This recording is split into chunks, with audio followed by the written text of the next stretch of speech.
Hello. Welcome to any combo lords joining me here tonight. In the darkness, despite it being relatively on the earlier end, it's only 6:30ish p.m. here, or for those who use the 24-hour time, only about 18:30 here. But this daylight savings thing that is forced upon some cultures, including the culture I'm within, makes the clocks tick backwards. And since the last live stream, they tick the clock backwards. So if we had been doing this live stream at this time a week ago, not even as a seasonal thing, but because of this clock shift, it probably would have been sunny out still. Now we are beginning with the darkness, but that's okay. I'll just have to get up earlier and go to bed earlier to match this silly daylight savings schedule. In any case, California, where I am, should possibly be permanently on daylight savings. Sometime when a daylight savings hits, we will make a full episode about it because there's a lot of misconceptions about daylight savings, and these misconceptions definitely add up to it is unnecessary and silly, at least the way it's currently implemented. In any case, we're here in our dark combo classroom.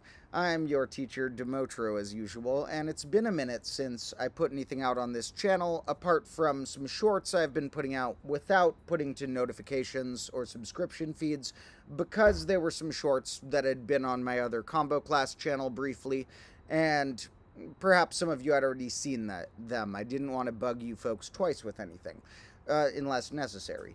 And so we got a few random shorts I've been putting out here, but not much main content. I have been going through some things in my life. I've been going through some difficult things, which is not the right time to explain. You know, so over time I will tell you folks more details about my life, and just know I've been going through hard things here and there, including the past week. However, we can always overcome, and even in these hard times, although I may not release as much content, I do a lot of strange types of creating. Sometimes, in fact, I will go so far down some rabbit hole of a particular topic when I want to distract my brain from whatever is going on in my life, and that can sometimes lead to great detail and great interesting findings or discoveries or creativity when tunneling very deep on a singular topic.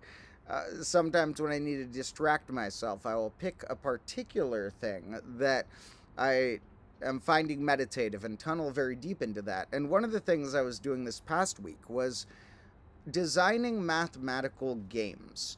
Games that could be on boards like chess, or on cards like poker or Uno or whatever.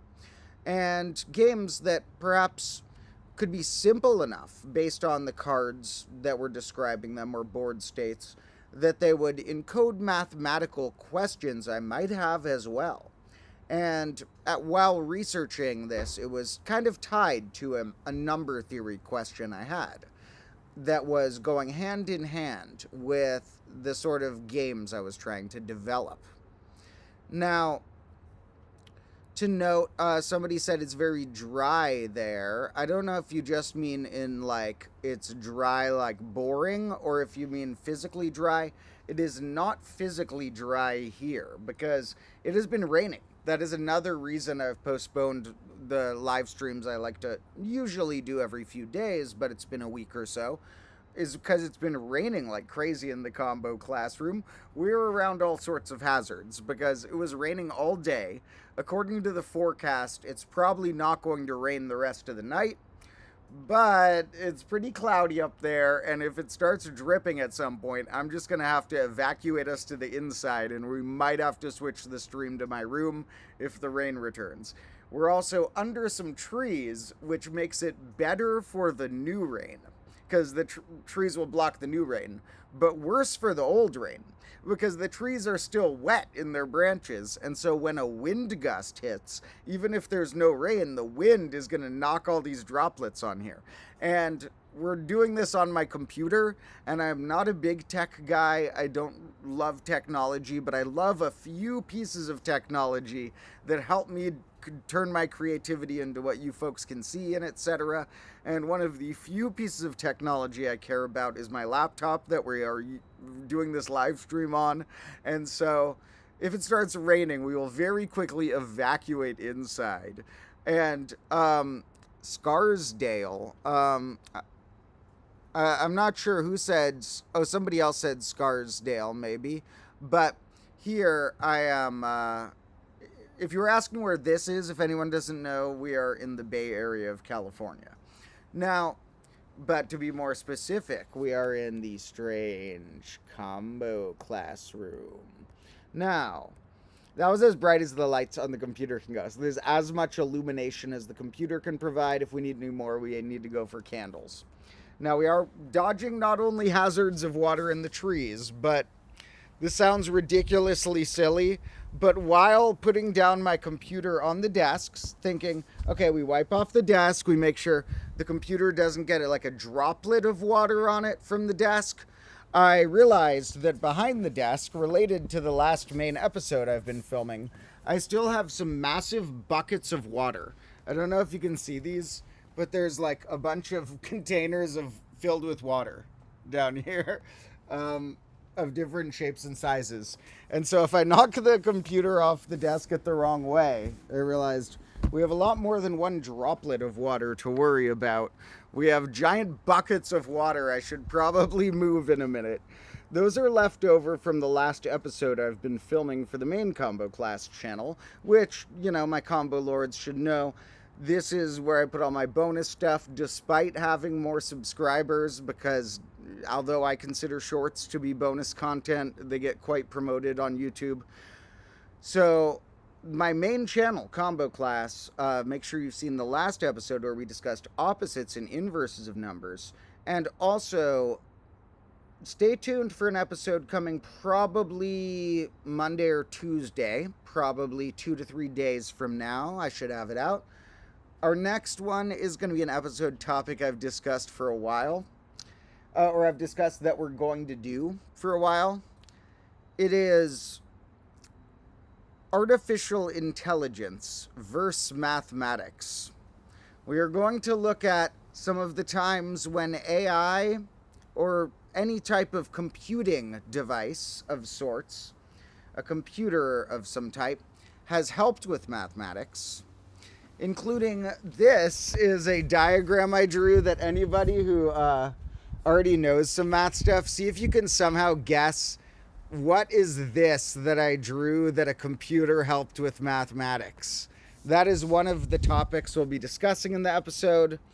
And as an example of one of the things computers actually helped with, we're also going to look at times when computers were hyper dumb, and that is going to include some personal experiences, including like when we asked ChatGPT on some old streams some mathematical questions. I will comb through those and see a few moments to pick out of those to put in the episode, because as some of my combo lords may remember, we have asked mathematical robots questions before, and they have thought they have proven things that they certainly did not prove. So, in any case, that will be coming out in a few days. There's a lot of other extra bonus content that I've filmed and still need to finish editing as well.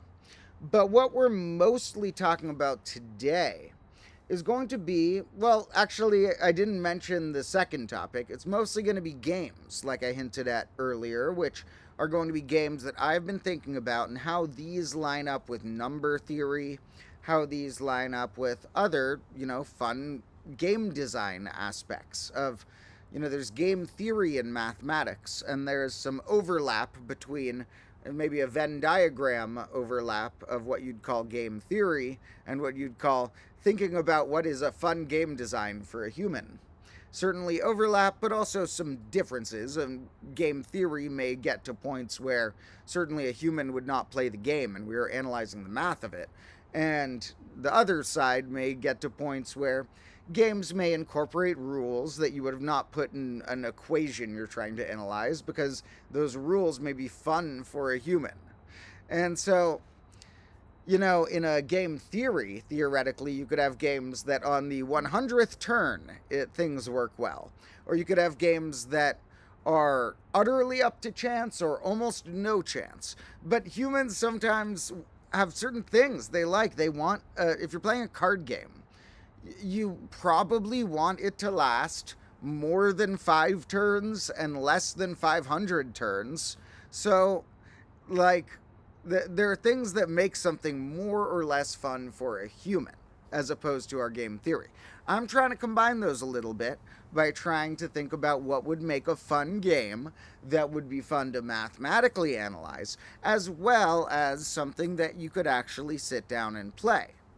And I have looked at board games in the past, and we will look at those again in the future, but I was thinking about card games more so this week.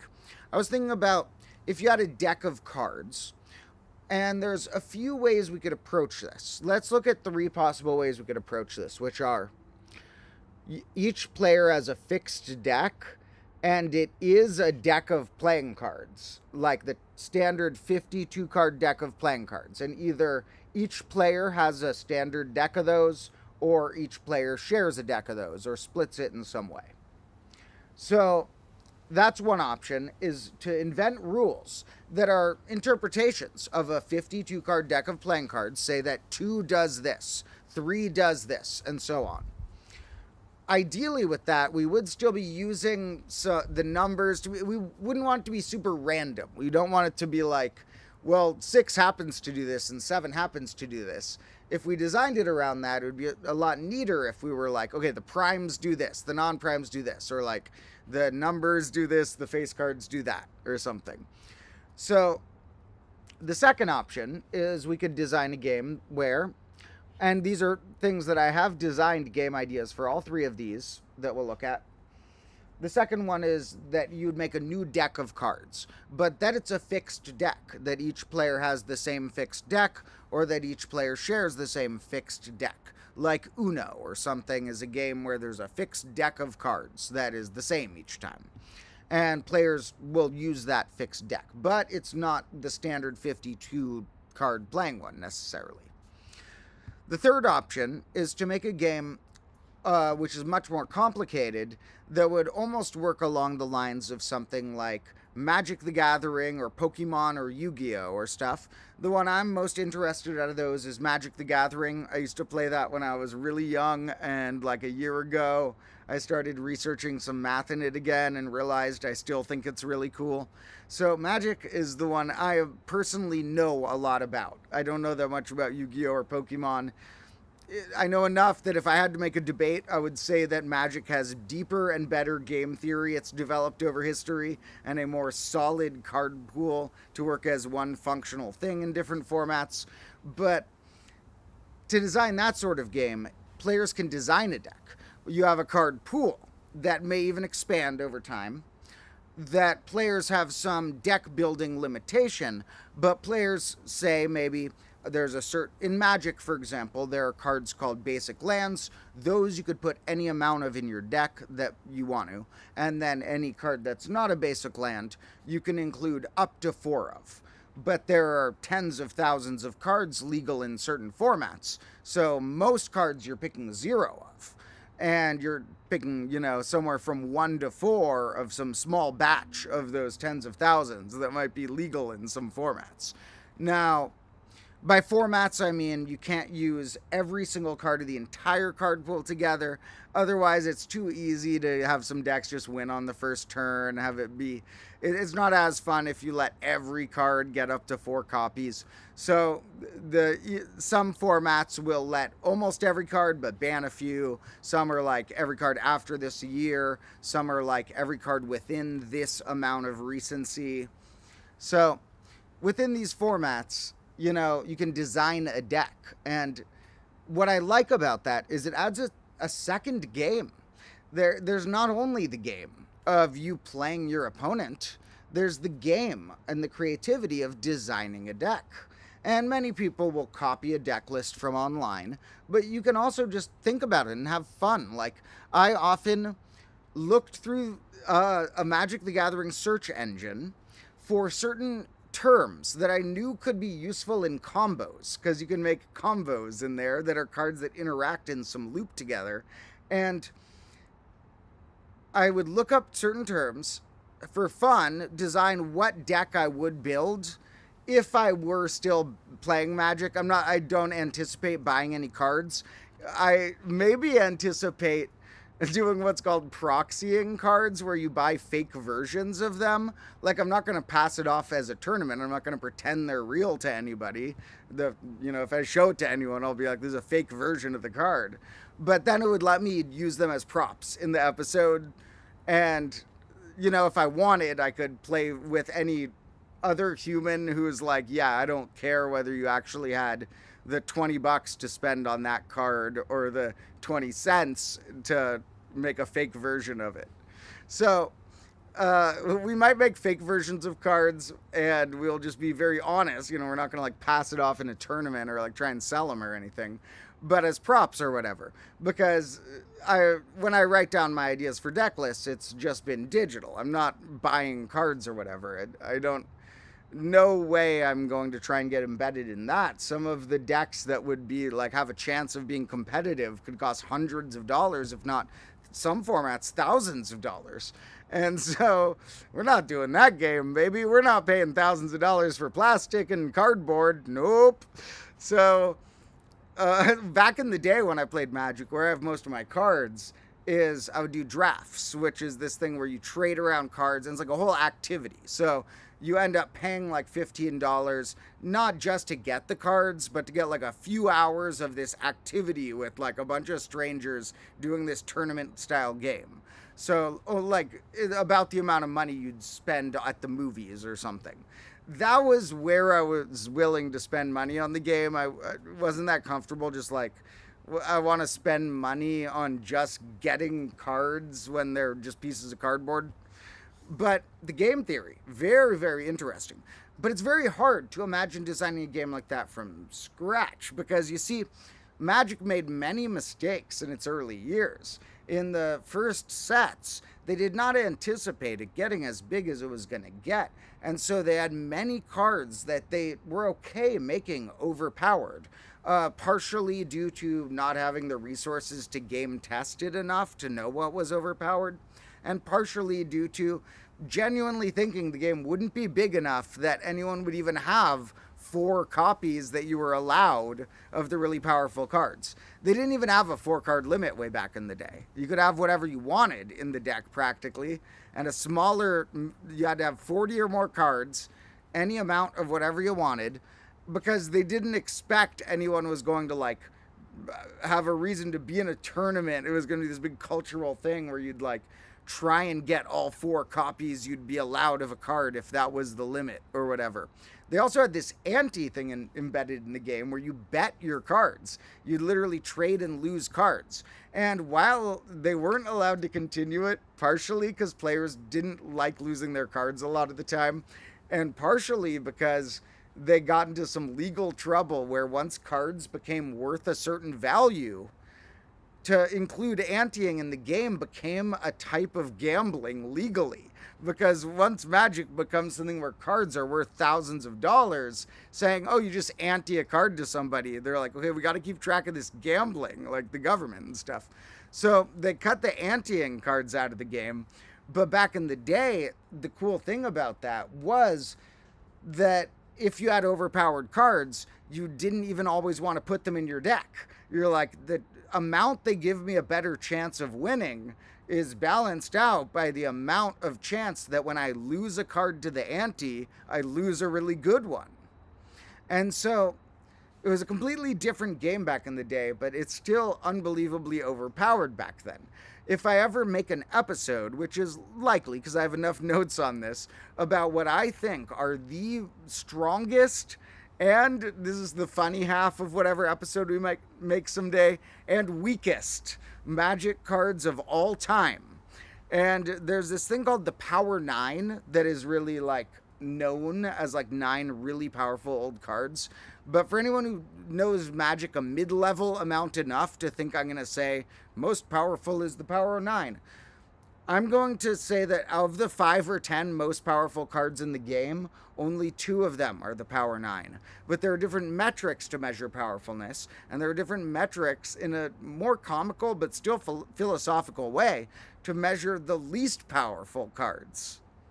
And so, if we ever do that episode, I will show some data I created or gathered about the overlap of what cards are banned in different formats. Of the formats that allow almost any card ever but ban some, what are like the super banned cards that are banned in multiple of those formats in the middle of some Venn diagram?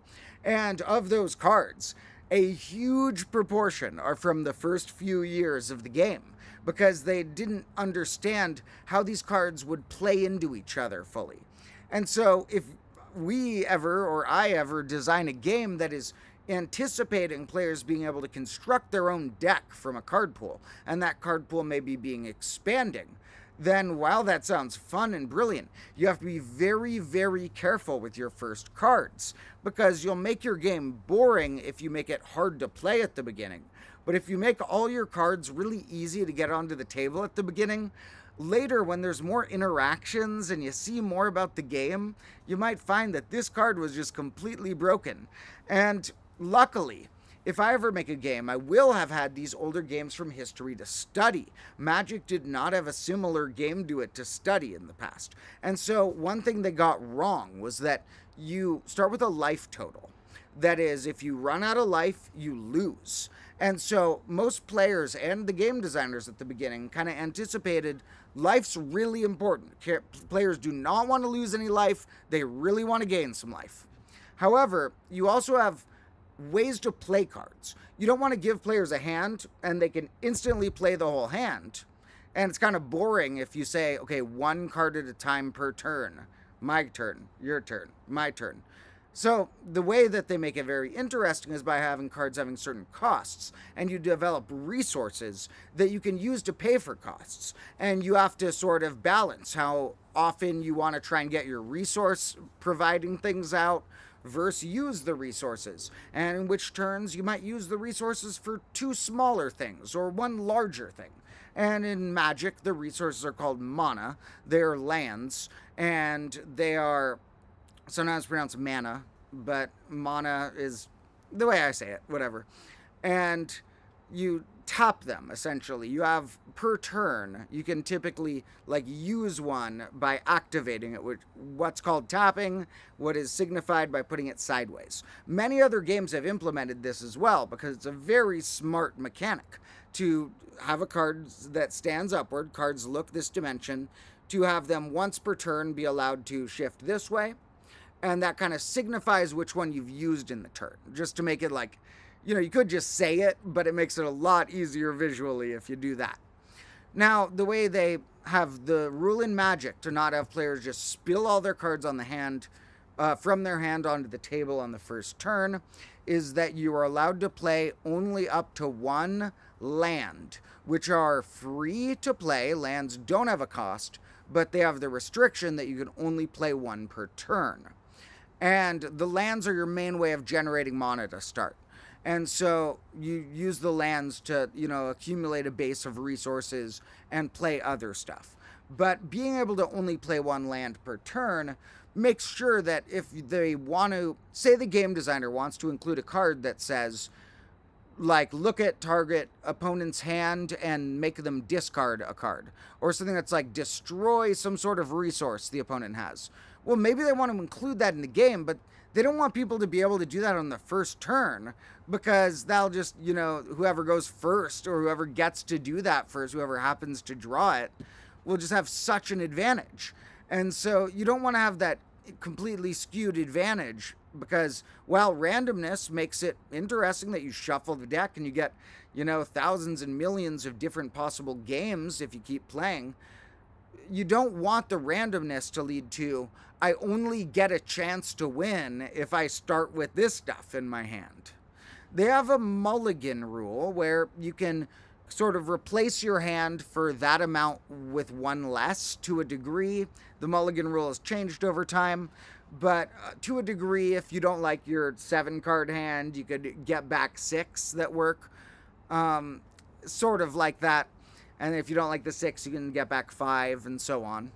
But it still is a factor that, in some tournaments, Magic has already run into this problem to a degree that if they have cards that are too easy to get out too quickly, whoever draws them right away just stifles the opponent's resources. So the opponent can't, if you stifle the opponent's resources before they've been able to build anything, then they're on turn 0 basically while you're on turn 2. And so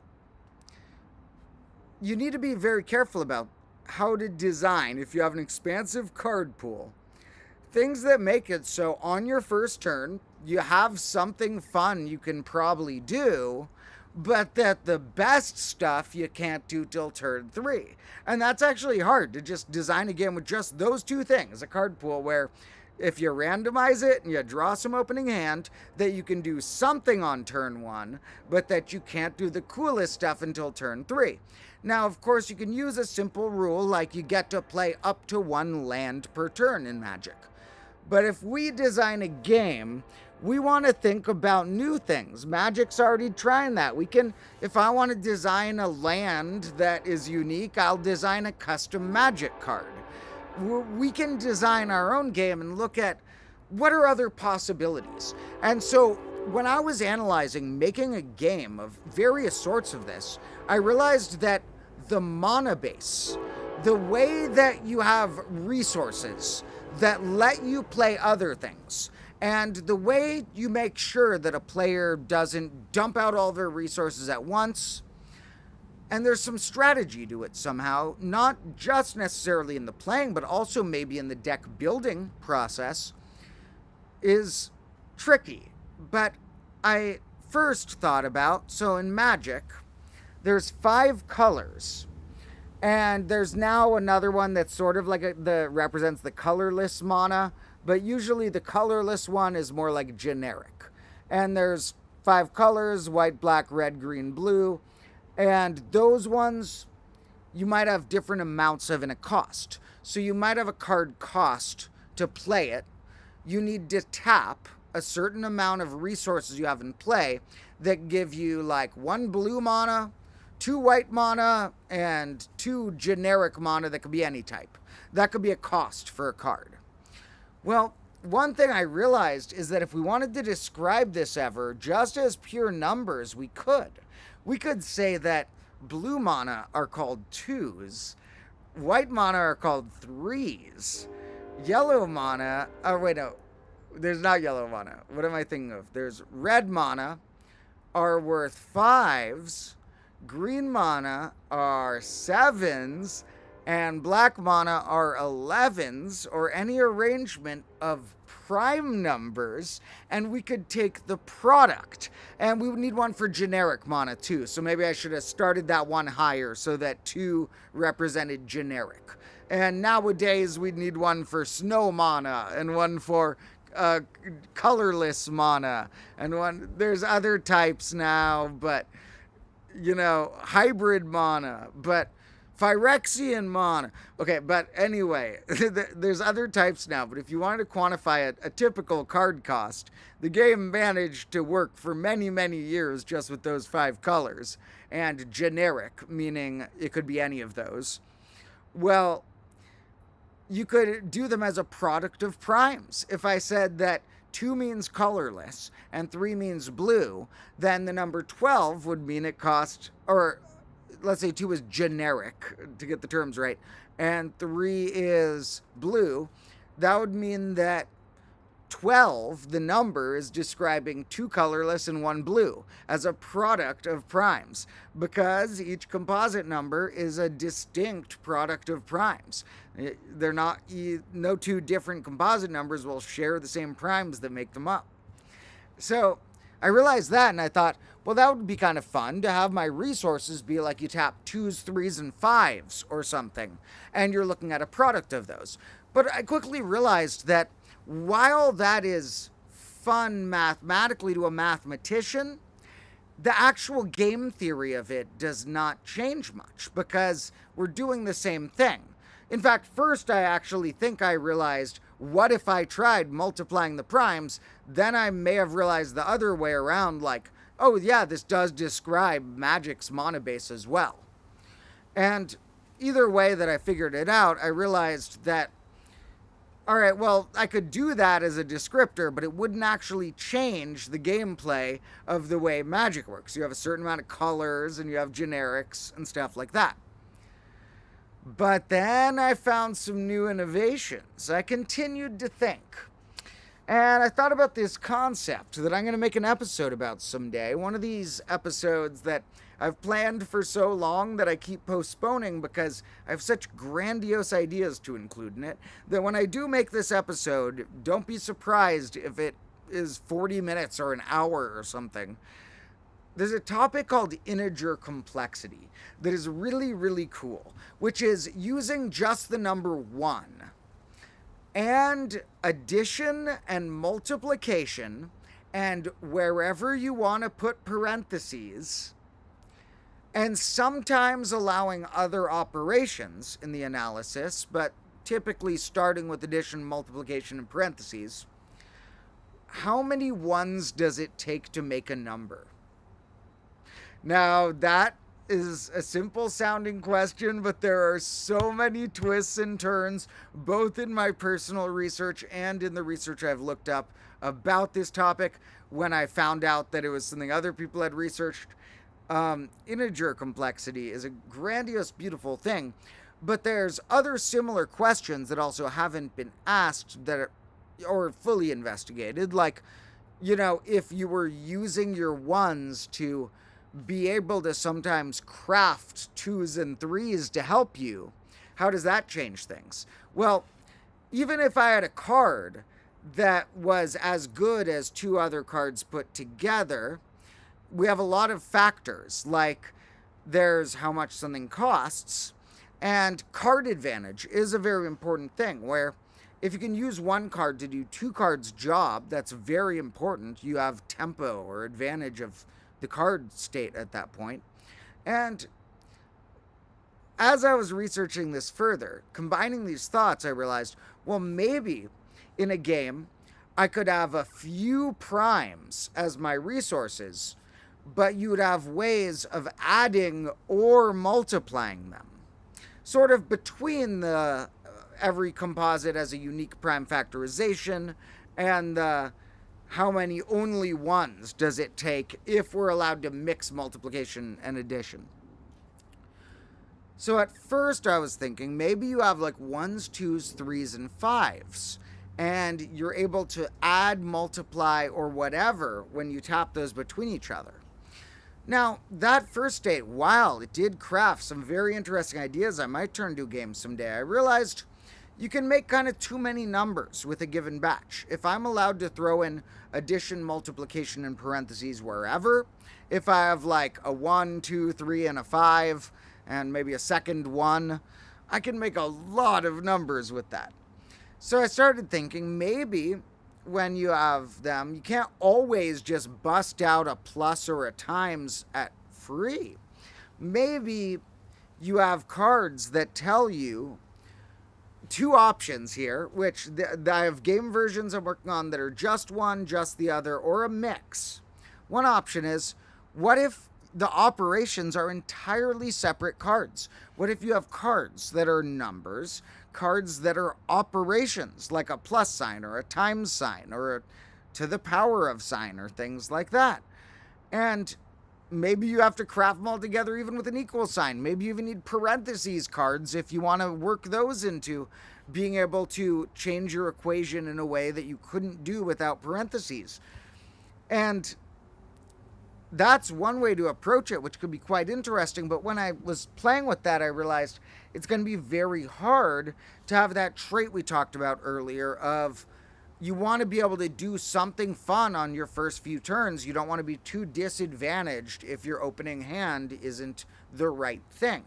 And I realized that if everything's separate, it's going to be hard to assign costs to things. If I want things to be able to, some are played and then they tap to create other things, and I don't want anyone to just, with the right hand, to be able to go off and one thing triggers another and the first turn ends everything. Well, what I started concluding is maybe a mix is good, where some cards, maybe sometimes a plus or a times on its own could be useful. And if you add something like, say, a plus sign card and a times sign card and like a 3 card, well, adding +3 or times3 would give you more options, having them separate. You'd have more versatility, but it wouldn't help with card advantage. If I had something that was a card that just said ×3, well, that card would be less versatile, but it would be more effective in terms of card advantage, both in terms of which cards I have in my hand that I've played so far, and in terms of what I have on the board, tapped or untapped, if I'm saying we can activate these once per turn to pay for other things, using sorts of equations. Now, this is all still at the resource stage. It hasn't even gotten to what we could have a win condition for a game be like, which I do have a variety of ideas, but the resource state was one of the most interesting things for me to investigate when thinking about this. And I found some fun ways we could make it work, where it does seem like having something that says times, and something that says 3, and something that says ×3 could almost be similar in value, or similar in cost, or similar in worthwhileness of including in a certain deck. And by cost, I mean not they would cost money. I don't mean a money cost. Cost, I mean like what it takes to play it. I mean like, do you have to sacrifice something, or in this case, do you have to tap, activate, like use the activation of some of your resources for the turn to play something else. So when I say cost, we're not talking like, I'm selling these things and I want these to be different values of US dollar. It's like a monocost type thing or whatever. Now, anyway, I'll look at the comments in a moment. I know we got some commenters and I will check and respond to those in a minute. But first, to finish one or two more thoughts here. What I wanted to design was a way of having you be able to start off with something to get things like 1s or pluses or +1s. Like, let's say, for example, if you need to build an equation to pay a cost for something else, maybe you have to start with a number, and then you could go ones that are like +3 or ×2 or things like that. As well, and in a series, like, you know, if I activate +3 then ×2, it's different than if I activate ×2 then +3, because the order will matter in these equations. So we could somewhat pick the order by which order we activate and change a stack. Perhaps we could start with a number, edit it with some ones that have an operation and a number, and if you wanted to combine it in a parenthesis-like way, you could use a solitary plus or solitary times or solitary minus, or solitary divided by, combined with another stack to create a certain thing. Now, the way these monocosts work, I have to be clear. We are not trying to create a number that is larger than something. In the game Magic the Gathering and some stuff like that, if I have 10 mana in my mana pool, I can pay 9 of it to cast something. Here, we don't want 5s to just be better than 3s. We want it to be strategic of what mix of 5s and 3s help me target different ranges. And so, it's not about what's the larger number to get in your mana pool, because then you can pay for anything. You need to pay the exact cost for something. So if I have a card that says that to play this card, I need to have paid 17 of resource, maybe I would start with like 1 ×2 ×3 ×3 -1. Or, if those weren't resources I had, I could have gotten to 17 maybe by 1 ×2 ×2 ×2 ×2 +1. Or I could have gone 1 plus 2 times 5, if I had 5 in the mix somehow, times 5 plus 1, plus 2 again, or plus 1 plus 1. There's a lot of ways we could approach a number. What are the shortest paths to approach a number, depending on a path of tools? And this is where it started to lead me to some number theory questions, like, what if you start from 0 and you want to get to a target positive integer, and your options are to either at any phase add 1 or double it? What is the ideal path?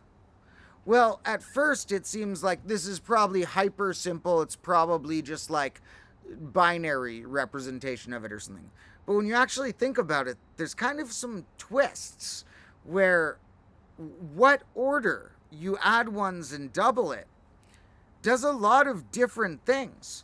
Like, to get to the number 4, we always need to start by adding 1. Multiplying by 2 at the beginning would never be a quick path. That would keep me on 0. Then if I add 1 or multiply by 2, it's the same to get from 1 to 2. Now, if my choices are add 1 or multiply by 2, you might think if we're going to a number bigger than 4, we'd better start doubling and not adding 1. But if I'm going to 12, I want to add another and then double it, and I'm right there. If I want to go to 10, I want to add 1, get to 2 by either adding 1 or doubling. It's always the same. You always have the same start. We can assume we start from 2, basically, because under that, if your tools are only plus 1 or times 2, you're always going to get to 2 in 2 turns at your minimum. At 2, if we look from there to get to 10, we're going to want to double it, then add 1, then double it. So we have like a plus 1 tucked between some times 2s. And at first, when I was thinking of these chains, I thought, hey, this is kind of like a mix of addition and multiplication. But I realized it's a level deeper than that. Because if I had only added 1s, a series of repeated additions is multiplication. If I had only multiplied, that would be like taking something to a power. A series of repeated multiplications is exponentiations. So while it is a repeated back and forth of additions and multiplications we're talking about, if we're calling it a blend of two things, it's almost a blend between multiplication and exponentiation. Because multiplication's repeated addition, exponentiation's repeated multiplication, and we're kind of going back and forth with them, which lets you hit any target number, with plus 1 being an option. So that was my question that steered me to number theory from this was, okay, what if I just had plus 1 and times 2 and 0 to start? What would be the quickest path? And then, of course, I realized this could be a very open-ended question. What if you have particular tools that modify something? Which numbers can you or can't you get to? And what's the quickest path to each one? Say, for example, I let myself instead have plus 3 and times 2. There'd be some numbers I couldn't get to, but what would be the fastest path to different numbers? Now, let's say I have like plus 3 minus 1 and times 2. Now I can get to all of the integers. What's the fastest path to each, So these are things that somebody, I'm looking at the most recent-ish comment. I'll go back in the comments in a minute, but somebody compared it to the Collatz conjecture. It could end up being that complex, or it could end up being simpler. I don't know if that question I just named has a name and has been researched yet. Because when I wondered how many ones does it take to create something with addition and multiplication in parentheses a few years ago, it did turn out that had a name. It was called integer complexity, and it was something that had been researched. However, integer complexity is still so underrated that we're going to make an hour-long episode about it before too long. But this is another one where I've played around with the number. I don't know if it has a name yet. I don't know if it's going to be really simple or really complicated to analyze. but it reminds me a lot of integer complexity. And that is why my nickname for my card game ideas is Cardplexity, because it is going to be a very complex strategy and is similar to integer complexity. And maybe someday we'll put complex numbers in it. Maybe someday we'll have times I on one of those cards. But we're calling it Cardplexity for now, not related to complex numbers yet, related to it being similar to integer complexity, and probably being really complex, the strategy. So I'm leading towards some of the games I actually developed, but I wanted to take you folks on a little journey of, what are some of the thoughts I had when I was developing, what worked or didn't work toward a game. Now, that has been a long 40 minutes of talk about games. I'm going to take a quick peek at the comments. I will also note that in addition to talking more about games today, we are also going to be busting open a few melons. We have a few classic melons. Now, these melons are also things that I got for props for the last Convo class episode, so they might be a little bruised because we already filmed with them. Yeah, this one is very bruised. This one has like a soft spot on the watermelon that was not there when I bought it. You'll have to wait to see my AI episode to see why a watermelon got bruised and why I have giant jugs of water back there. But with these melons, I got them because they were spherical. I needed a spherical thing that would be funny to throw around in the shot that was fully spherical. It actually relates to this weird thing that I showed a minute ago, too. If anyone has any guesses of how computers helped with something that this picture I made is related to my description of, and also relates to why I have all these melons. Now, two of the melons I have are normal types of melons that we're all used to. Well, not all, who knows, but that I'm used to. You got your little watermelon. It's a pretty small watermelon, but you got a little watermelon. And you got your average sized honeydew. There's another one, your honeydew melon. But I have a third melon that we're going to break open that I'm actually really excited about because I don't know what's inside this melon. By which I mean I don't know what color or texture. Some melons, when you buy them at the store, have a different name, and you open them and they're like a watermelon-like thing. Some you open and they're a cantaloupe-like thing. Some they're a kind of honeydew-like thing, or maybe between honeydew and cantaloupe. Some are their own separate thing. Now, I have a melon that I don't know what the inside looks like, and when I say the name in a minute, please folks be respectful. And if you know what the inside of this looks like, or you decide to look it up before I open it, do not comment what color or texture the inside is, because I want it to be a surprise. I'm excited not knowing what color or texture is in this melon. So just so you're warned, if any trolls are out there trying to tell me this color and texture in advance, I will take any comments about the color or texture of this melon with a grain of salt and ignore them. But this melon that I don't know what the inside will be like is called a dino melon. Now, it's called a dino melon because it looks kind of like a dino egg. It's a dino melon. But it looks kind of like a dino egg. And this dino melon, I have no idea what's going to be inside it, so we're going to crack it open like a dino egg to investigate. Now, these melons were left out in the rain, so I know some things in the rain, like my fig tree, the figs get worse after it's rained on them a while. I don't know if melons are durable enough and thick enough that rain doesn't affect them if they get rained on, but we'll see if the melons got affected by the rain at all. Somebody commented about this graph coloring. It does relate to a graph coloring problem. It is a specific graph coloring problem that not everyone even knows is about graphs.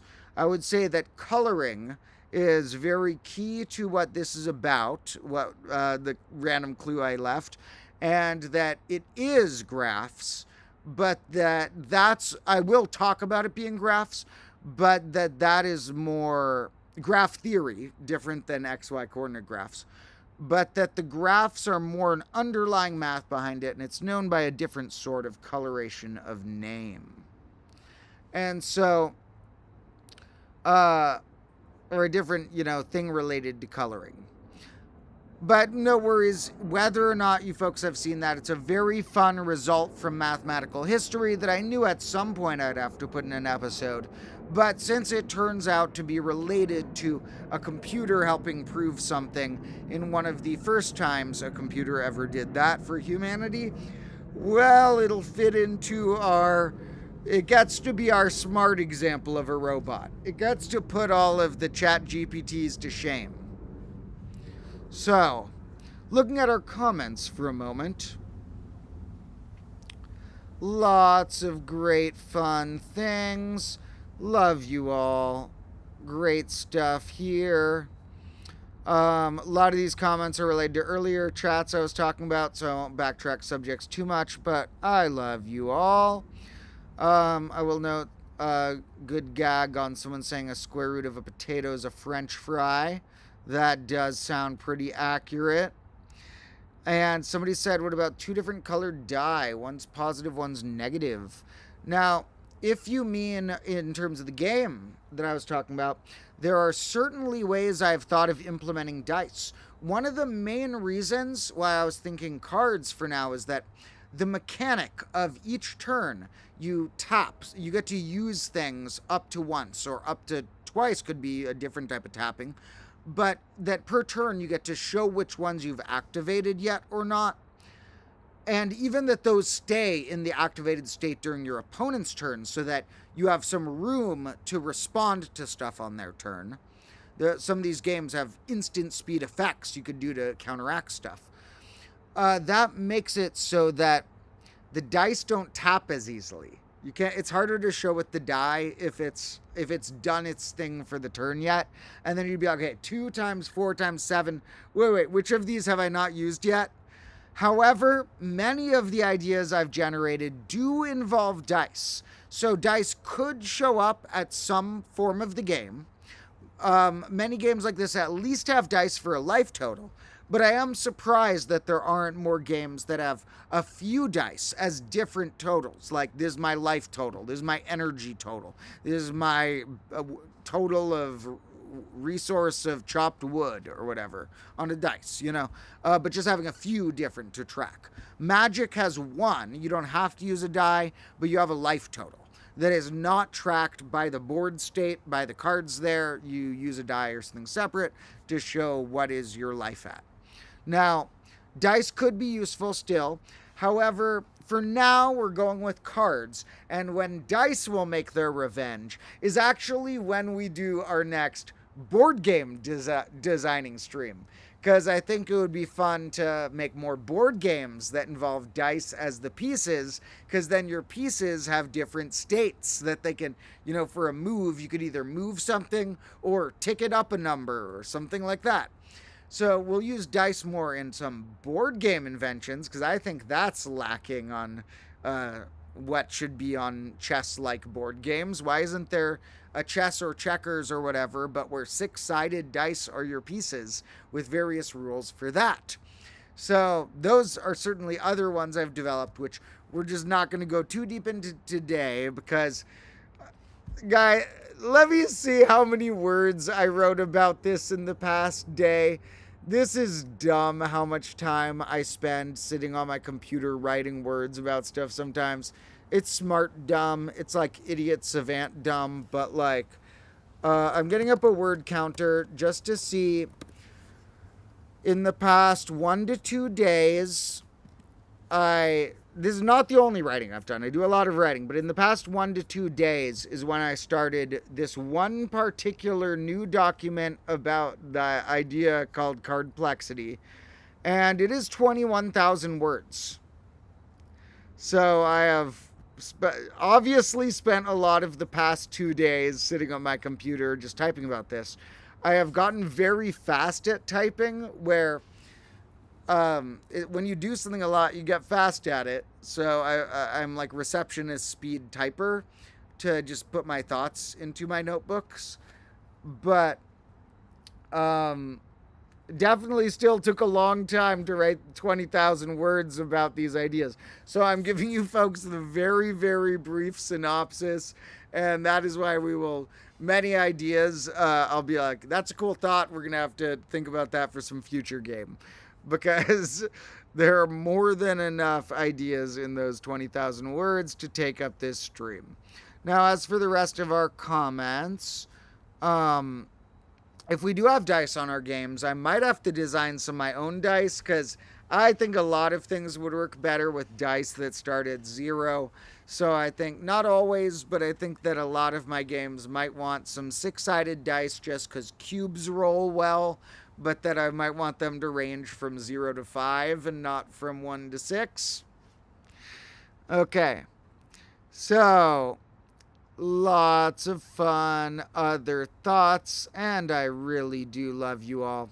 Somebody mentioned a pumpkin as well. I have a pumpkin back there too. They also had discount. I'll grab that in a second. I have another like small to medium pumpkin because they're on discount now that Halloween's done. So you know I'm going to snatch up those post-Halloween pumpkins because I don't need Halloween to tell me that making a jack-o'-lantern's fun. So why not get it when it's cheaper? So, the dino melon we will look at. We got some stuff like that as well. So these are some great possibilities. For now, if anyone plays around on their own, they can always invent their own games and just say that I inspired them. Just put that in the notes somewhere and invent all of your own cool games too. As we get more technical on my games as well, I'm going to want people to test these things out. I have some game ideas. I don't know if I'll be, clear enough about all of the cards you'd need for this in today's stream. But over time, if we craft these ideas, I will tell you what types of cards you could make in a deck, and people could print them out from their printer, test it out or whatever. And I will need advice, like this card needs to have a different cost of resource amount to play it, or this thing's overpowered or underpowered, or it's too hard to do this on the first turn, or it's too easy to do this on the second turn. Things like that. So I'm going to need some game testers for sure. Maybe I'll find a way to print out decks for really cheap and sell them to you guys for $5 plus shipping. Or maybe I'll just tell you all the instructions and you can print it yourself. But somebody said roast the seeds. You're probably talking about the pumpkin that I mentioned, but technically a dino melon might have seeds too. I don't know. It looks kind of more watermelon-y, but the dino melon's kind of fuzzy. It's fuzzier than a watermelon. The texture, the skin looks kind of like a watermelon, but it's feels kind of like a honeydew. So I don't know. The dino melon might have seeds, or maybe it's a seedless variety. I know that the honeydew will have a big batch of seeds in the middle. Those, I don't know if you can roast melon seeds or not. Technically, melons and pumpkins are all botanically berries. If you missed last year's Halloween special, when I made a whole episode about that, make sure you've seen that on the Combo Class channel. This year we didn't really do a Halloween special main episode, but if you watch the last episode, we had some antics related to the leftover pumpkins for sure. So you'll probably see something with a jack-o'-lantern in it each October in Combo Class, whether or not it's a main special or not. Those things are fun to make. It's a fruit. You get to chop it up into an artistic shape, and you get to light it on fire. That sounds pretty great. Okay. Anyway, before we chop the dino melon, let me run inside, grab some water, take a leak, and just a 2-minute breather because, while I enjoy talking for hours at a time, sometimes most fun when I get 3 minutes to just be like, oh, okay, take a breather in between the hours of chatting. So I'm going to take about 3 minutes to make sure I have the right blades to cut the melons, and we are going to continue with games as well. Don't worry. While we chop these melons soon, we will continue going down the road of what I concluded for my card game ideas here, and a few different options that I think would be quite fun for it. like I said, as a reminder, 3 types of games we might aim for a card game are using a playing card deck where you say what each thing means, using a not typical 52 card playing deck but a fixed deck, and using a card pool where players are allowed to design decks with certain maximums you might get per card. Now, I have ideas for each of those 3. I also want to see the inside of the dino melon, and I also need some water. So I'll be back in about 3 minutes, and then we will chat about more of these things.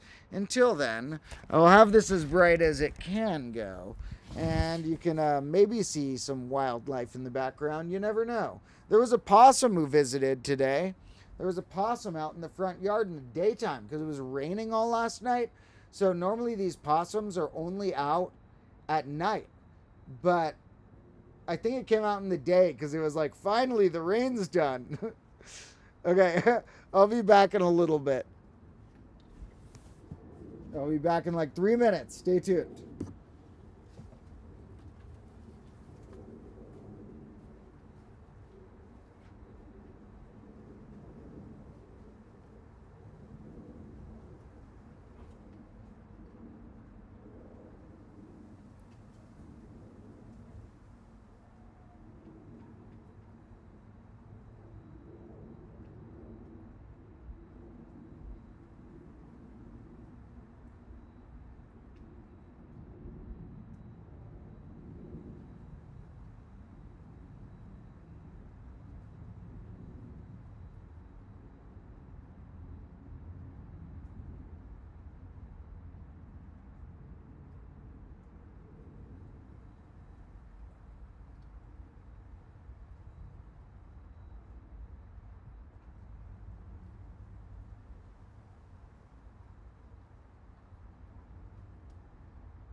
All right, folks, we're back. So, thank you all for staying in tune in our dark combo classroom, where we were discussing some game theory and also getting ready to chop open a dino melon, whatever a dino melon means, to see whatever's inside this rare thing. It's like cracking open a dino egg. Now, we'll do that in a second. Let's do a little more of our game discussion first. Now, as I was noting, some versions of the game that I was thinking about, that I was developing, my game I was nicknaming Cardplexity. Part of why I nicknamed it that is because when I Googled that, there were 0 results on Google for Cardplexity, so if anybody names your game after that, you better credit me. Now, actually, don't name your game that. I want to name my game that. There are no results on Google yet. So, we'll know you got it from here, you know. But with these games, there are many variations I was coming up with because I thought to play test a game, I might not be able to print out a bunch of cards. It would be helpful to play test a game with friends and just fun if I could design a version of a game that worked with a deck of playing cards. How can I make a deck of playing cards have simple rules but complex strategy? Like, I don't want the rules really arbitrary. I don't want you to have to, during the game, keep looking at like a reference sheet. What does 6s do? What does 7s do? What does 8s do? Oh, if it's a spade, it does that. I don't want it to be arbitrary feeling. I want it to feel cohesive, which is a little tricky when your deck of playing cards involves an A that kind of represents 1, numbers 2 through 10, and then 3 other ones that you have 4 copies of each. So, you know, you're playing with something arbitrary that is so historically classic at this point that we're accepting it as not as arbitrary as it really is. And within those rules, trying to make it as non-arbitrary as we can. Some of the main ways I thought that could work is if we have the face cards have certain abilities per face card, and the numbers do something number-like. So that the face cards, maybe you'd have to remember Jack does this, Queen does this, King does this, but perhaps treating Ace like a 1, we could come up with some traits that 1 through 10 would all be doing the same thing as some number N, just with their different value. And that was quite tricky for me to come up with one that was actually strategic. But I started thinking and thinking. And I came back to, in this part of it, I came back to a game I developed years ago. A game I developed like 10 years ago. I've developed a few card games for fun back in the day. One of them was called Oddball. I would like to show you folks sometime. Oddball is a 3-person poker-like card game that is cool. I'll show that someday. There's another one I invented called Equados. And Equados is a 2-person card game that is like pure math pretty much, but somewhat poker-like. I used to So basically, I invented this game, Equados. I tested it out a bunch with one of my best friends, Evan, and he knows some computer programming, so he even, like, tested out programming it, because we were looking at the odds and stuff. So I was calculating, like, what are the odds of hitting a certain thing? Partially because we were betting each other a bunch of money on it for fun when we were younger and dumber.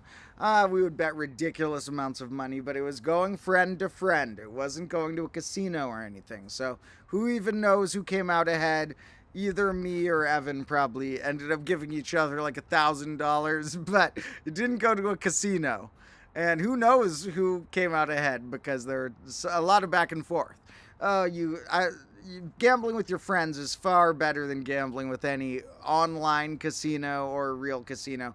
Here's the tier list. S tier, no type of gambling. No type of gambling's S tier. A tier, playing some good poker with your friends. B tier, I don't know if there any type of gambling is B tier either. C tier, like an in-person casino where you're like playing blackjack or something. D tier being an in-person casino but doing the slots or the roulette. Something that is like guaranteed to give the casino just such better odds than you. F tier, any of those online gambling sites that I've seen other people have promoted in videos and stuff before.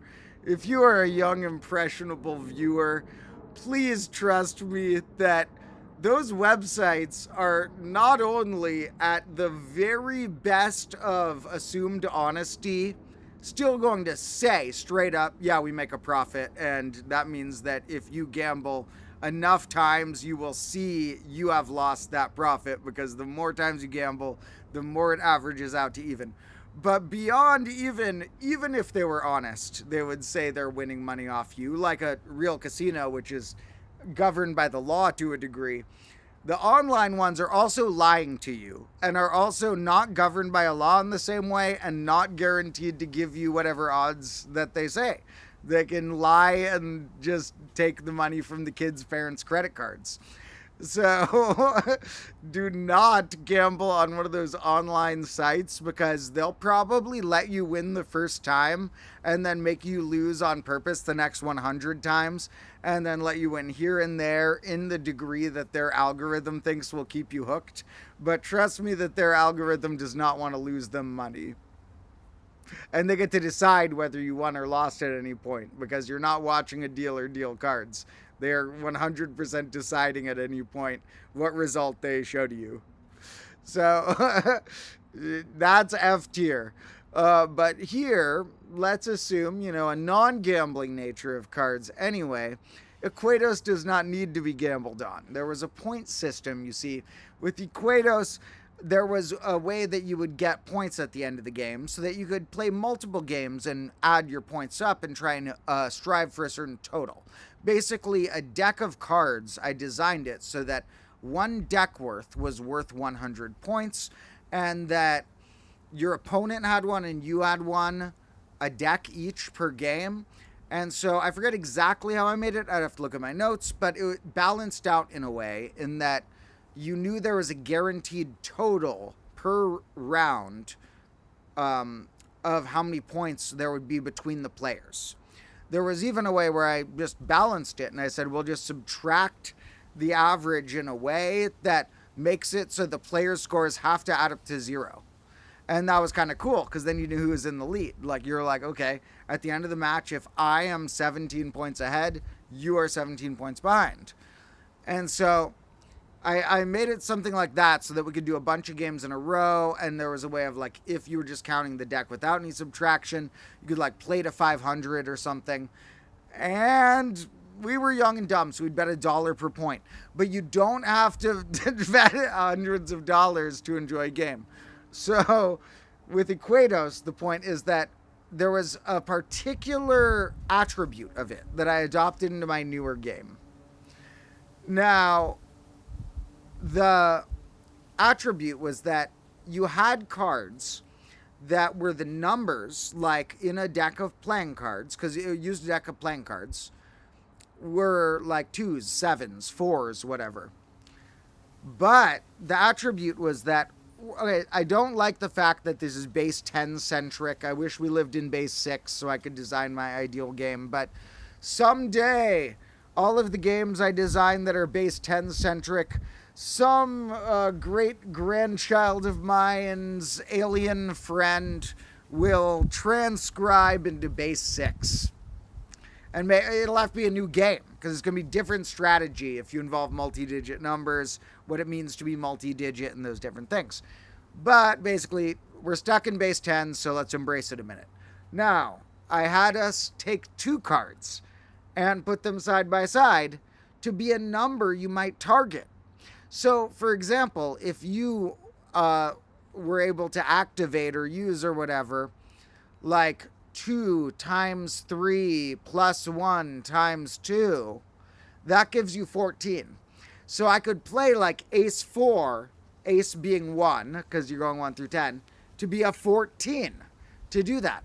So being able to play 2 cards together to be a 2-digit number that certain 1-digit numbers were targeting, so that sometimes maybe you wanted to save one of them to try and be the 10s or 1s of a 2-digit, and sometimes maybe you'd use it as the resource to build another 2-digit, added a huge amount of complexity and fun.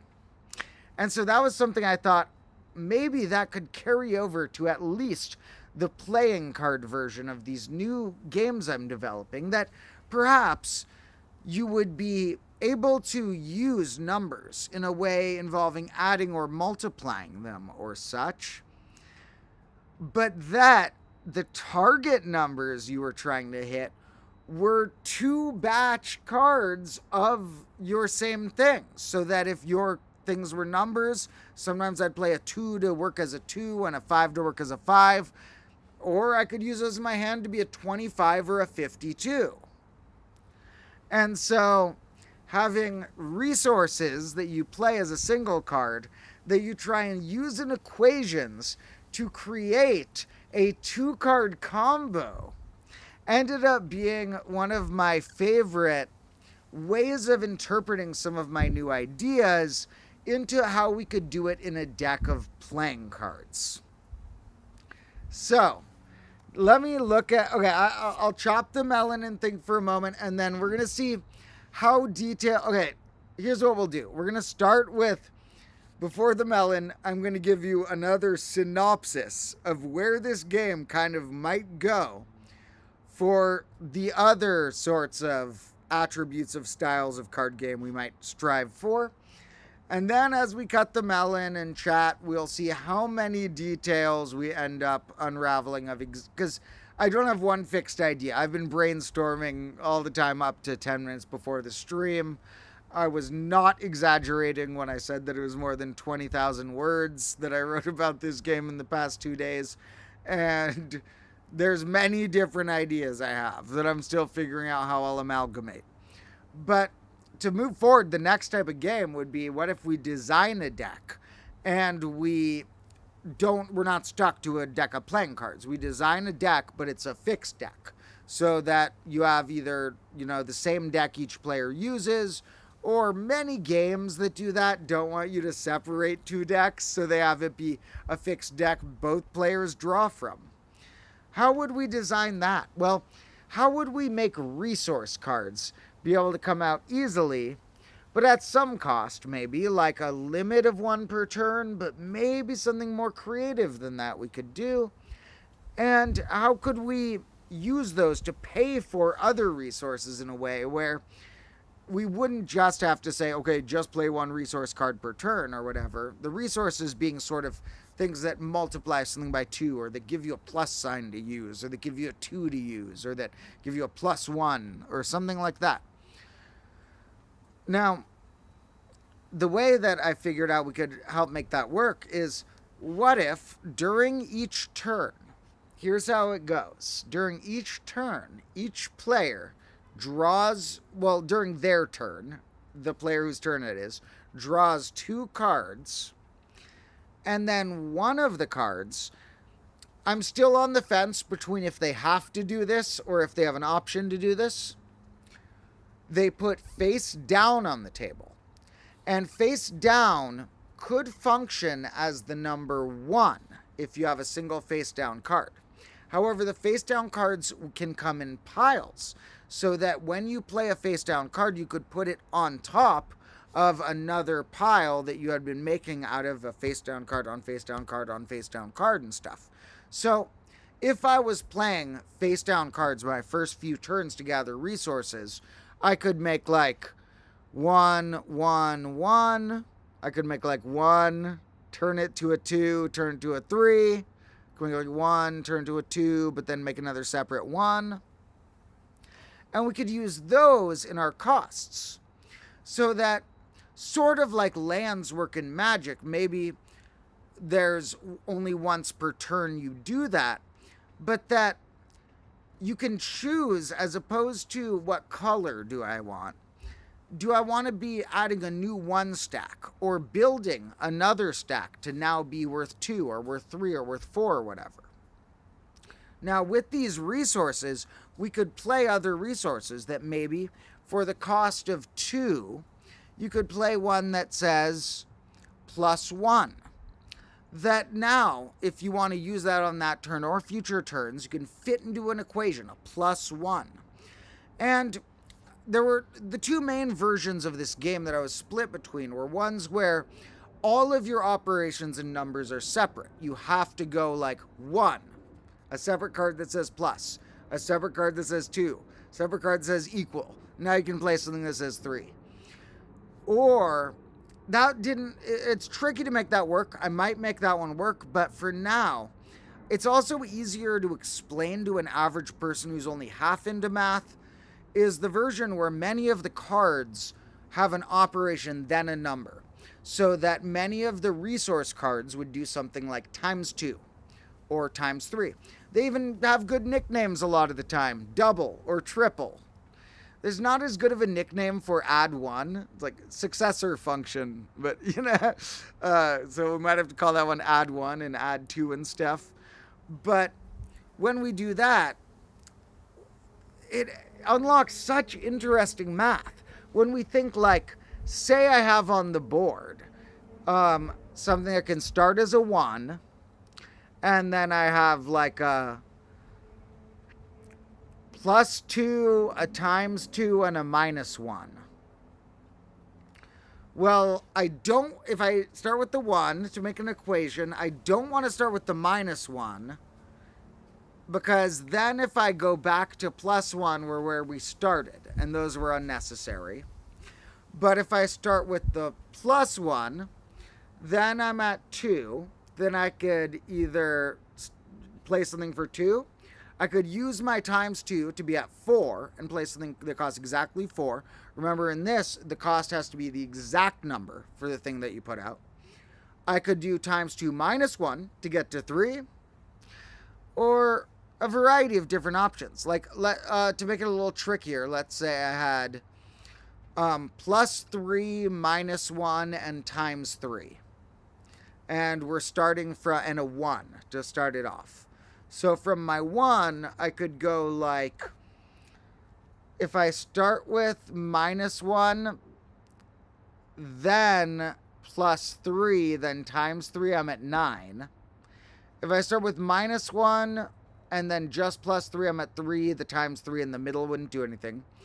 If I start with, or I could just go to -1 if something happened to cost that. Like I thought, if I make this into a game where we have an expansive card pool where you can design your decks from it, we're going to begin with something that is going to have room to later have like -1 be a card and I be a card and things like that. There's also interesting operations to consider. Like if a card, instead of doing ×2, did something like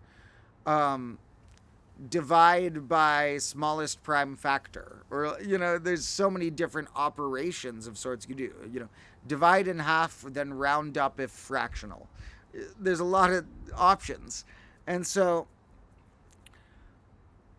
if we had those, like just for the example, if I had like +3, -1, and ×3, if I went +3, then ×3, then -1, I'd be at 8.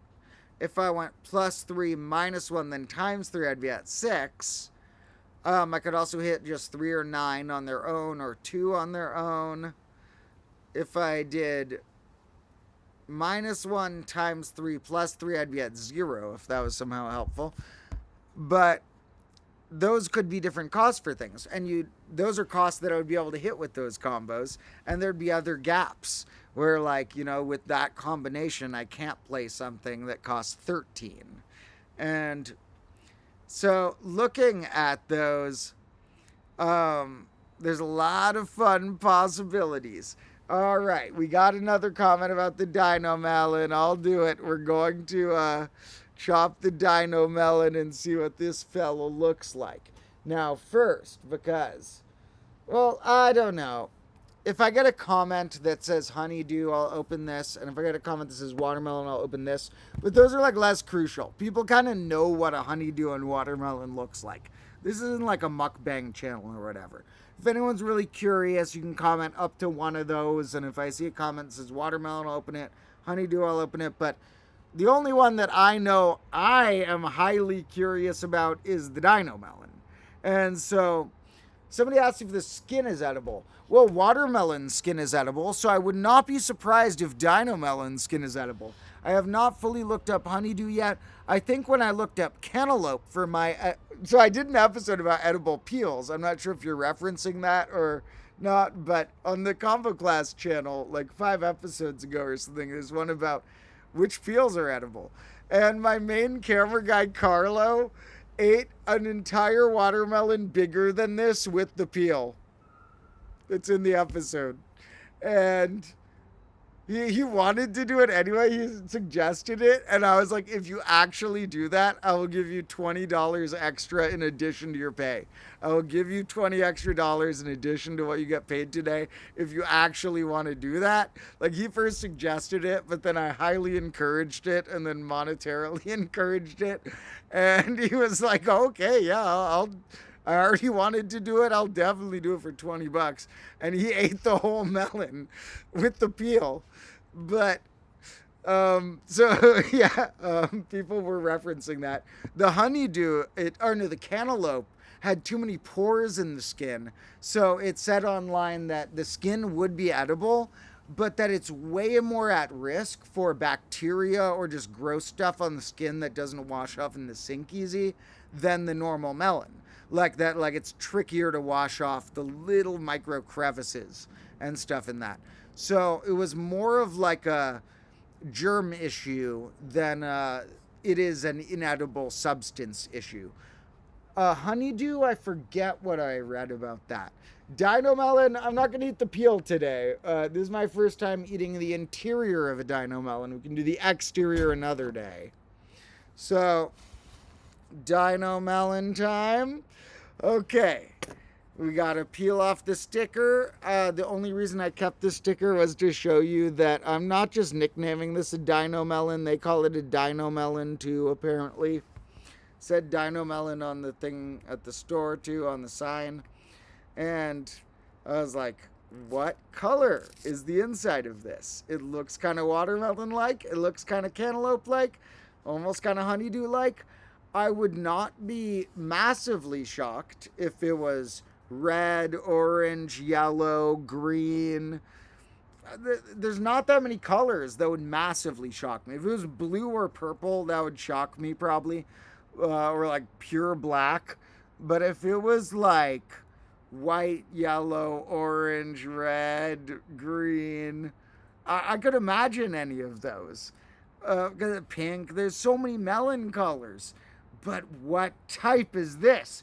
Well, a dino melon makes me think dino egg. And that's got to be why they named it like it. It looks kind of like a dino egg. And now I feel like we're cracking open a dino egg. We're like paleontologing here for a second. Yes, I know paleontology cannot be turned into a verb that easily, but sue me. We are going to paleontology right here for a second. All right.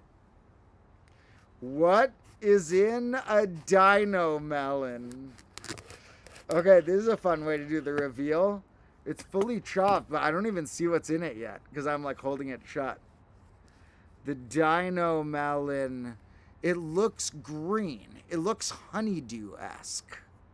The outside has these strange watermelon stripes. I've never seen a honeydew that had that dark of green speckles on it. So we have to taste it. And since it looks kind of like the honeydew on the inside, we're going to taste test it with the honeydew. We'll open the honeydew as well. So we got to be careful not to get too mixed up with these. Luckily, they're marked with the... Oh, I have to be careful with my laptop. I have those giant pails of water behind the thing that I showed earlier. Okay, dino melon in front, honeydew in back, because it looks similar enough that I want to do a taste comparison.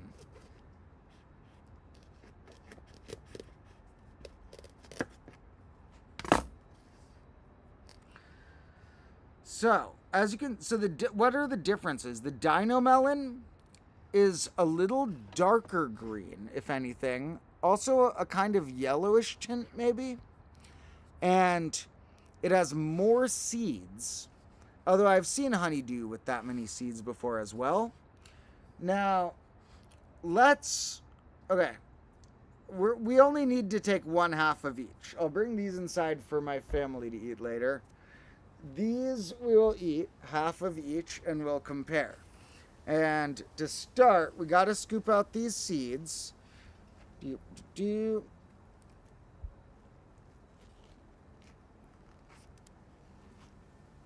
And, okay, I did bring a plate. Whenever I leave seeds like this on the table, definitely attracts some flies to the classroom, so we'll try and escort them back to the compost on a plate. Oh, by the way, if anyone's wondering why I have this bandage, the last stream is why. Whoever watched the last stream, I burnt myself on a candle. And whoever watched the last episode, if you heard that I had burnt myself the past week and that my fingers burnt from something that is fire related, you would definitely have thought it was from the episode that went out on the Combo Class channel recently, because in that episode there was some insane fire stuff. But no, all my fire stunts are completely safe in the episode, folks. That stuff I know how to handle myself. Still, don't copy it. But this was in the last stream. I just lifted up a candle, and after playing with the most insane fires for like a few days on film in the episode, I burned myself in the most like non-anything way. The most just, okay, I touched a candle, like blowing up pumpkins, lighting massive stuff with matches, and then it's like, okay, walked away unscathed. Time to move the candle. Okay, damn it, I burnt myself. And it actually was a large burn. It made a large blister. Not the type of burn that like singed the skin in like a discoloration or whatever, but it made a really big blister. Now the blister like crinkled up and went smaller, and is like, a little cracked, and I don't want to get any germs in it or whatever, so that's why we got a bandage on it. But that last candle I touched in the last live stream genuinely gave me a huge blister, the worst fire related injury I've gotten in the combo class, which is quite comical with all of the fire stunts we've done.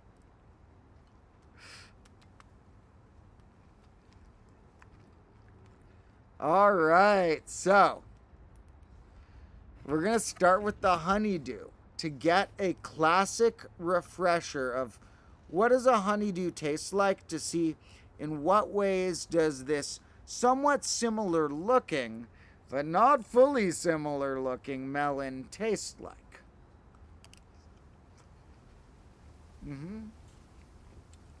So, I'm going to come out and say it. Honeydew are underrated. Honeydew are good melons. There's all these people who hate when a honeydew shows up in a fruit salad. That's probably because people are getting terrible honeydews. If you got a bad honeydew, it'll either be way too ripe and be mushy, or be not ripe enough and be like a cube of like solid ice and not any flavor.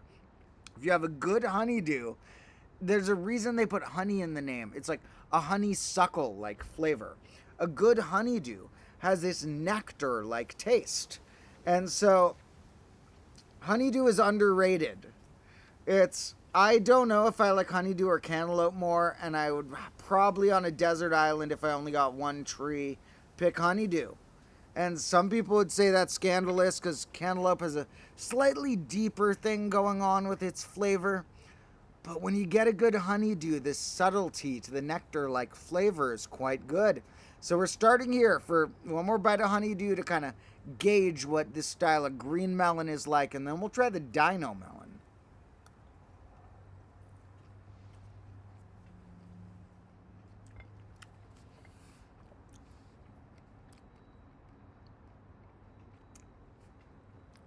Seed.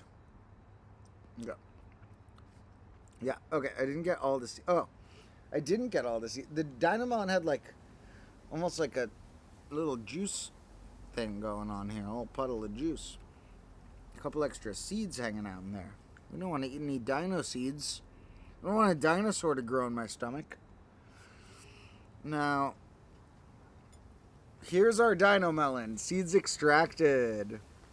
How does a dino melon compare to a honeydew?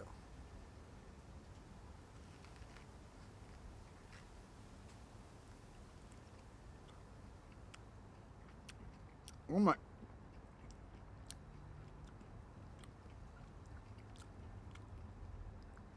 The dino melon's better. The dino melon's way better. That was like ridiculously sweet, but like not in like an overpowering way. It was like super sweet on the first bite, and then like chilled out after the first second. Mmm. Mmm. All right, I know it's a little early to claim this, but Desert Island, if I get one tree, I'll go, if I have to pick one melon, okay, they're not trees either, they're vines, I guess. If I get one vine, I would go watermelon first, probably, for the melons. But after that, I might take a dino melon tree. This is a really good melon.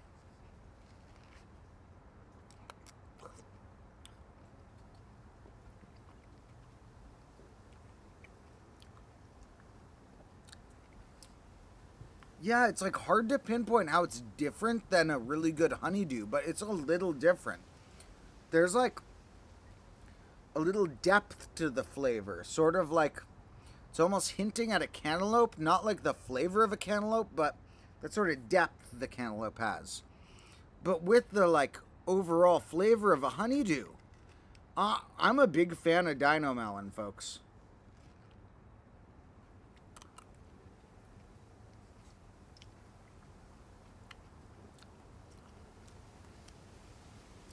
That is so good.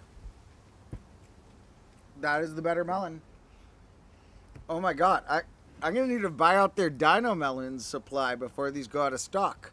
This is really genuinely good. Okay, so to respond to a few comments before we move on, I will keep snacking on our dino melon and keep talking game theory to answer a few comments. Somebody noted they didn't know a candle could do it. I think looking back at the candle that I found, you know what's weird is it sounded like the candle shattered in the footage, but when I came the next morning, the candle wasn't shattered. It just like hit something really hard or something. But the candle, what I think it was is I had like a glass container that normally holds a candle, and the flame's normally in the middle, but the candle had burnt all the way down. So I put a new candle that you put normally in a candle holder in one of these glass things. So it was like leaning against the side. So there was a point where the candle flame was like right against the glass, like heating the glass like from a millimeter away.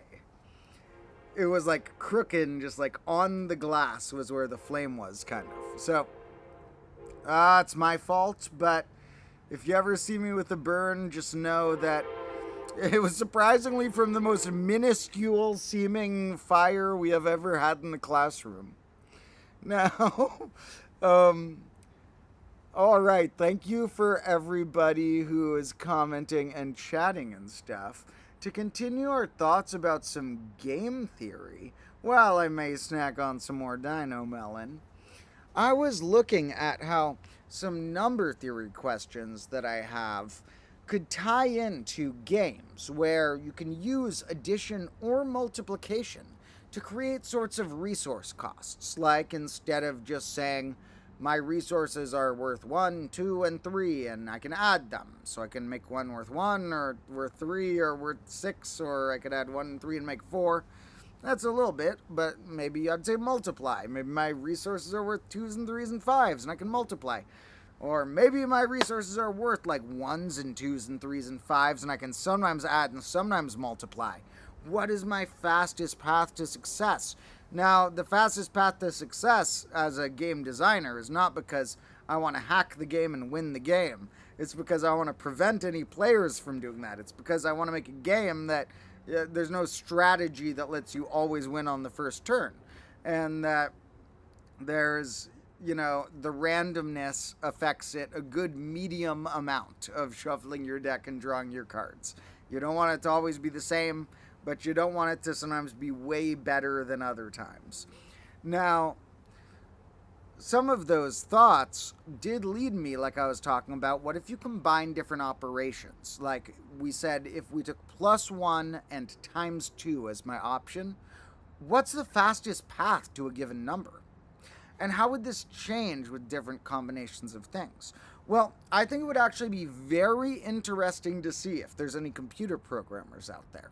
As just a very start of the tip of the iceberg of the questions I have that this popped into my head is, let's say we have 2 tools in our toolkit, plus x, x being one variable. Well, let's call them n and m, because those are a little more common in number theory to imply they are whole numbers. We'll do whole numbers for now. We have plus n and times m in our toolkit. For different values of n and m, what does the chain look like as your maximal path to reach different numbers? Like, if I had ×2 and ×3, and I had +1, how would I want to get to the number 30? Well, maybe I would go like +1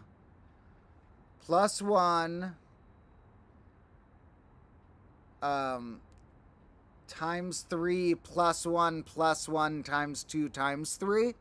That would get me to 30, but I don't know if that's the fastest path. With a given set of operations, what's the fastest path to a number? And the question could be expanded to if your operations are separate from the numbers. Like if my toolkit is 2 plus signs, 2 multiplication signs, 1 minus sign, 1 equal sign, and a certain batch of prime numbers, what would be the minimal length to reach different numbers? What would be the numbers I could reach after a given amount of those combined, or all the numbers I could reach using up to that set? These tie back to this topic called integer complexity that I'll look at in an episode in the future, but that, while almost deeper due to its simplicity, integer complexity is a way simpler question, and it already proves to be so deep that I don't know how we're going to investigate all this stuff. But integer complexity, sometimes simplicity is depth. So we are going to get like a really long episode about that someday. But this has more tools in the toolkit, basically, of different things going on. Now, looking at those, if anyone is curious, you can let me know your findings ever about a given value for that n and m, and which numbers come really quick, and which numbers have which weird chains. Like, really what got me realizing that was interesting was just noting that when I had +1 and ×2 as my options, and I started 0, we'll say, to get to 10, it alternates a little more than I expected. +1 ×2 +1 ×2. +1 ×2 ×2 +1 ×2. Or the second one could have been a +1. +1 +1 ×2 +1 ×2. Gets either the same path. But it alternates a bit. It's not like when you play this game, it's like multiplication's better. Or like multiplication's better after a point or before a point. It's like there's a chain that some are better or worse. I almost wonder visually what it would look like for different numbers of the using plus times plus times times plus. Now, this will of course be something in a card game if I develop that will go beyond the mathematical levels we want to look at. You want to look at a simpler mathematical thing to prove things than looking at like, what if I have ×3 that costs this much and ×2 that costs this much and stuff. But in a card game, we can maybe mix these mathematical ideas with the thoughts of games being something that humans also want to have fun with. That, humans have a particular thing. Like I said earlier, game theory doesn't care about which turn a thing wins on. I mean, it cares, but it doesn't make the game necessarily a different category if it won on turn 3 or turn 300. Those could be in same categories of games, but a human does not want a game that lasts less than 3 turns or more than 300 turns. And so humans are just different. And one of the main things I was grappling with is how to make it so on the first turn, it's not always the same thing you always do for each player, or like in the first few turns added up, it's not always the same thing, but that you weren't doing something way better or way worse based on the randomization you were given. That like you'd have different options or different guesses of strategy for what you do on your first few turns that would be available with enough opening hands statistically, yet all of those would be close enough in power to each other if you used your strategy right. That there wouldn't be an opening hand that you draw, a type of opening hand that you draw frequently enough that you can't do anything on the first turn, or a type of thing that you draw frequently enough that is way too good on the first turn. So these are some very expansive, interesting ideas. I'm going to take one more bite of, just splash my, this thing's creating juice. I'm going to try the juice. I would drink a bottle of dino melon juice. It's all over me now, too. That thing is splashed. I'm going to take a bite of dino melon. I need to run inside for one more quick break, and I'm going to bring my melon shards in as well. Because I'm mostly wrapped up with the stream. Leave any last comments for questions you have or whatever, or thoughts. And I will, when I return, do a few more thoughts about game theory and a few more bites of dino melon. Maybe a few more personal stories or whatever. But we're mostly done for today, so although I will be back in a minute to chat with whoever wants to hang for a moment, make sure that, like I usually say, you are tuned into the Combo Class channel, where our last episode was about opposites and inverses, and our next one will be out in a few days.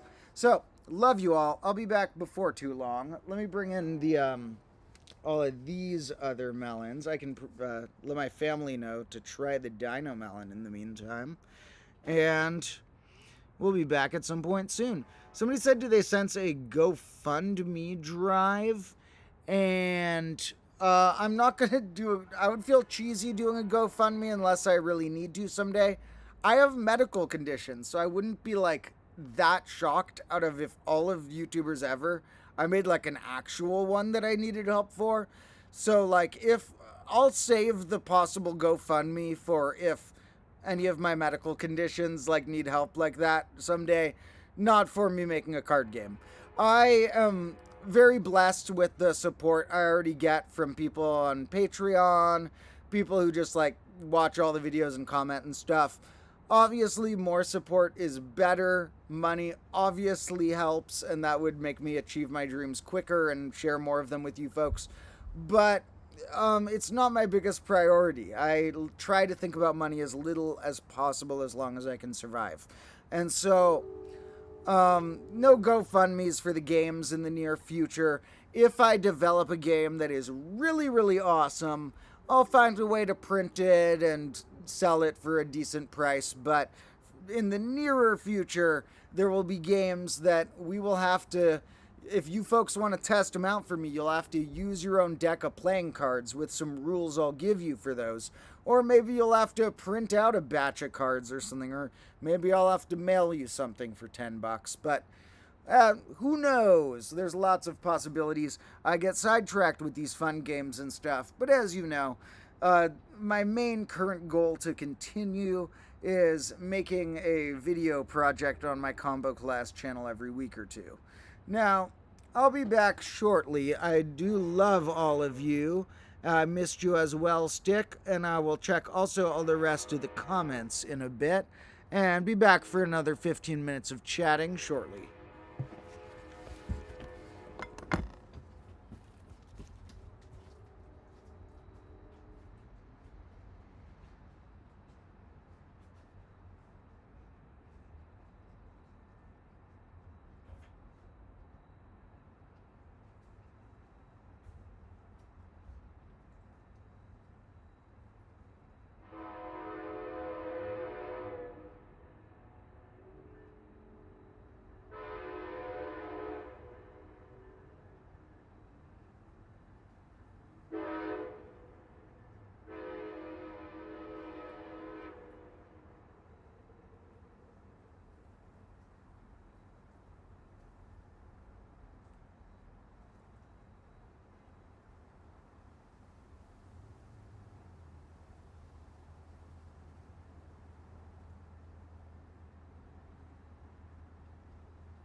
Alright folks, I'm back, but I have bad news. It started sprinkling a little bit.